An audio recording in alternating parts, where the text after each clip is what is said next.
우리가 예수를 믿어도 그 삶이 그렇게 쉽게 변화되지 않는 것 같습니다. 그 이유가 있다면 자신이 살아온 성장 배경과 삶의 배경이 다 다르고 그 삶이 또 학습되어지고 연습되었기 때문이 아닌가 싶습니다. 그래서 교회를 다녀도 교회 밖에서의 삶은 세상 사람들과 다를 바 없이 살아갈 때가 더 많습니다.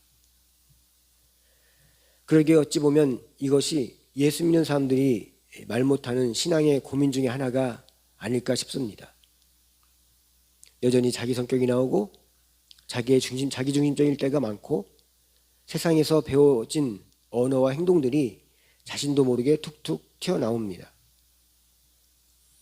그래서 세상 사람들은 이런 행동에 예수 믿는 사람들을 보고 뭐라고 하냐면 위선적이다 라고 말을 합니다.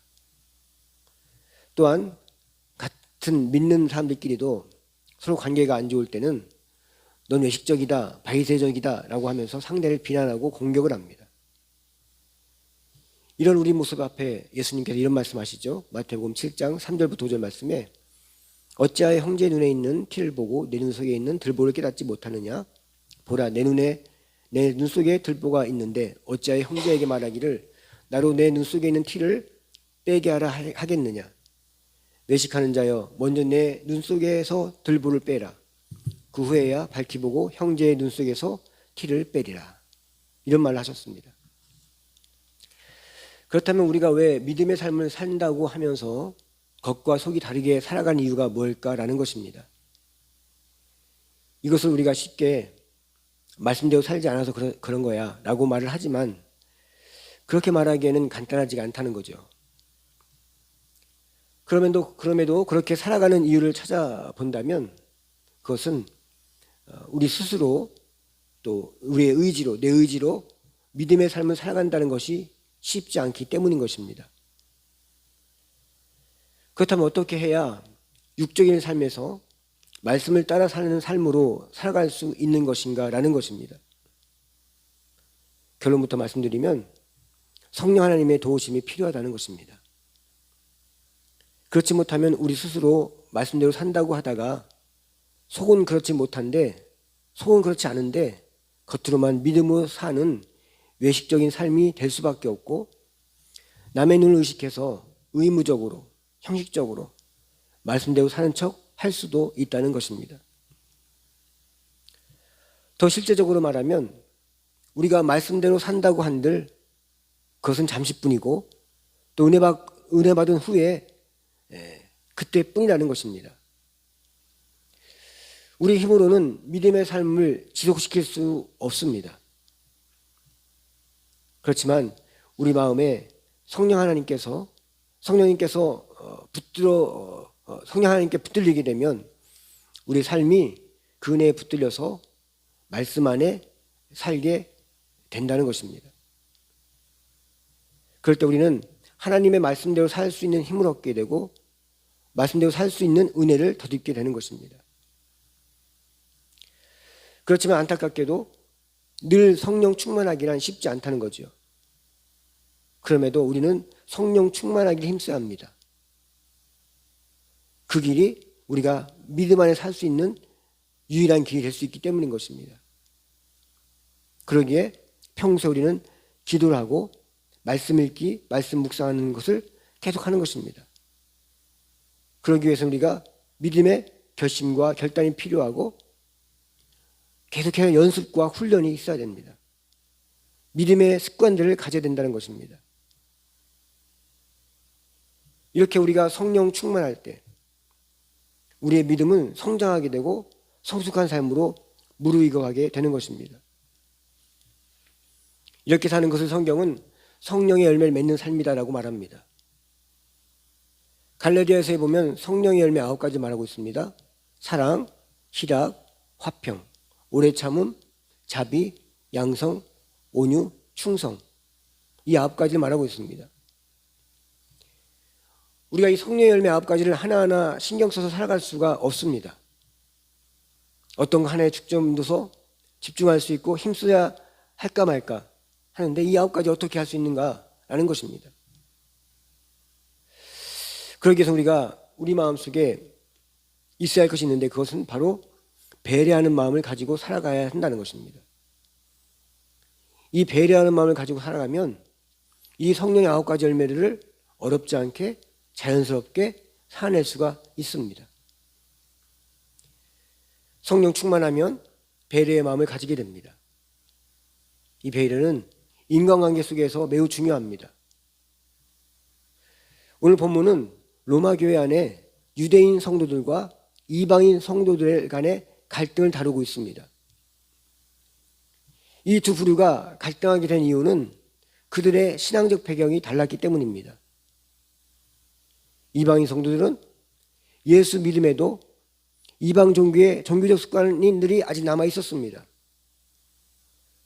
또한 유대인 성도들도 유대교를 바탕으로 한 신앙을 가지고 있었기 때문에 그들 나름대로 그 많은 것들이 있었습니다. 그래서 이방인 성도들은 우리가 우상 종교를 버리고 예수를 믿었으니 이제는 우상의 제물은 우리에게 아무 의미 없는 그냥 음식일 뿐이다 라고 하면서 먹어도 괜찮다라고 합니다. 반면에 이방인 성도들 중에는 우상에 바쳐진 제사 음식은 일반 음식과 뭔가 다르다라고 생각해서 먹기를 꺼리는 이들도 있었다는 것입니다. 그러다 보니 먹는 자들과 먹지 못하거나 먹지 않는 자들 간에 갈등이 생긴 것입니다. 그러면서 무슨 음식이든 다 먹어도 된다고 하는 이들은 자신들이 믿음이 먹지 않거나 먹지 못하는 사람들보다 강하다고 크다고 이렇게 생각을 했다는 거죠.